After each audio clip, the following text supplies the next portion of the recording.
mga senior citizens, dahil buwan na tayo ngayon ng July. Today is July 1, 2026. Titingnan natin ang latest update sa database ng NCSC. Kung ilan na nga ba ang nakaparehistro? Ilan na nga ba ang nasa database na ng National Commission of Senior Citizens or NCSC? Yan ang ating pag-uusapan. Hello mga ka-vlogs! Welcome sa aking YouTube channel at welcome po sa ating official Facebook page. Saan ka man nanonood, kumusta?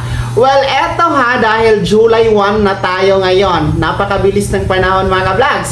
Well, atin pong titingnan ang latest update sa database ng NCSC. Titingnan lang natin kung ilan na ba ang nakaparehistro as of today, July 1. At paano kayo magparehistro? Well, base po sa aking pag-check kanina lang sa database ni NCSC, ito po ay nasa 9.4 million mahigit na ang nasa database o registered na sa database mga ka-vlogs.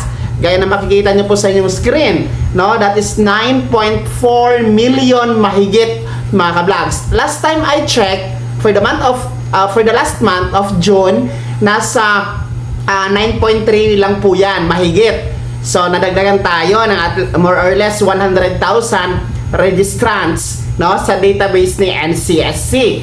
Well, para po sa mga hindi pa nakarehistro, ang gagawin nyo, kasi online lang naman ito, kung meron kayong cellphone, punta kayo sa Google, type nyo lamang po ang website ng NCSC, ilagay nyo lang NCSC online registration, tapos pindutin nyo yung katulad ng nasa screen nyo, tapos mapupunta na kayo sa website ng NCSC. Bubungad sa inyo yan mga ka-vlogs, yung bilang as of today, 9.4 million mahigit.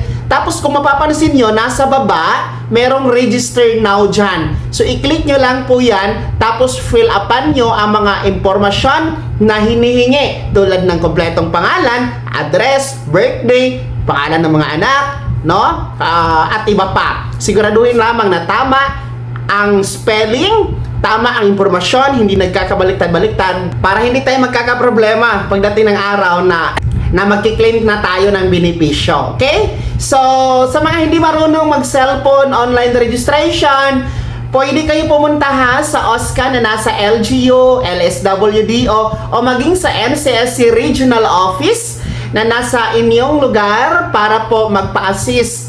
Dahil sila po ay tumutulong talaga para kayo ay maparehistro. Walang bayad yan. Libre ang pagpaparehistro, mga ka-vlog. So yan ang latest update. Nasa 9.4 million mahigit na ang bilang ng rehistrado sa database ni NCSC. So meron pa tayong hinahabol na more or less 2 million kasi ang target 12 million na mga senior citizens ang dapat malista sa NCSC database. Kaya wag na magpahuli sa mga benepisyo, magpa-register na sa NCSC database. Kaya naman mga senior citizens, sino sa inyo dito ang hanggang ngayon hindi pa rin rehistrado? At sino sa inyo dito ang mga bago pa lang nagrehistro? Pangatlo, sino sa inyo dito ang matagal nang nagparehistro? Ibahagi niyo po sa comment section na nasa baba. Maraming salamat sa pagtutok. God bless. Mag-ingat kayo mga ka-vlogs.